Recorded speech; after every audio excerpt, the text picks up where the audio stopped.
আজকে আমরা স্থিতি এবং গতি নিয়ে আলোচনা করব। তো দেখো এখানে কি দেখতে পাচ্ছ, এখানে একটা টেবিল রয়েছে, টেবিলে কিছু বই, একটা হোল্ডারটিতে কিছু স্কেল, পেন্সিল এবং হাইলাইটার রয়েছে এবং হোল্ডারটির পাশে একটি টেবিল লাইট রয়েছে, তাই না? তাহলে এখানে দেখো তো, লাইটের সাপেক্ষে হোল্ডারটার কি অবস্থানের পরিবর্তন হচ্ছে? হচ্ছে না।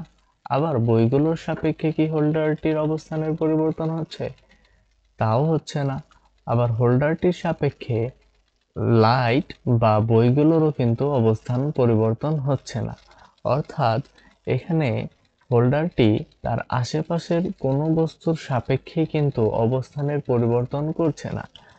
অর্থাৎ আমরা বলি পারিপার্শ্বের সাপেক্ষে যখন কোনো বস্তুর অবস্থানের পরিবর্তন হয় না, তখন ওই বস্তুটাকে আমরা বলি স্থিতিশীল বা স্থির বস্তু।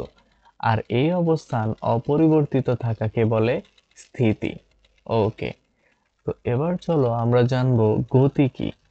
এখানে দেখো কি দেখতে পাচ্ছ, একটা গাছ রয়েছে, গাছের পাশে একটি বালক অবস্থান করছে। এবার কি হলো, বালকটি গাছ থেকে সাইকেল চালিয়ে কিছুটা দূরে সরে গেল, অর্থাৎ বালকটি গাছের সাপেক্ষে কিছুটা অবস্থান পরিবর্তন করলো। তো এখানে কিন্তু বালকটি কি করেছে, তার অবস্থানের পরিবর্তন করেছে। তখন আমরা বলি যে গাছের সাপেক্ষে বালকটার অবস্থানের পরিবর্তন হয়েছে, অর্থাৎ বালকটি গাছের সাপেক্ষে গতিশীল।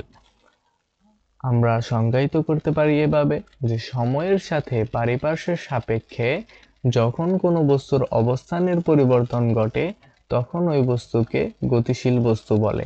আর এই অবস্থান পরিবর্তিত হওয়াকে বলে গতি বা মোশন।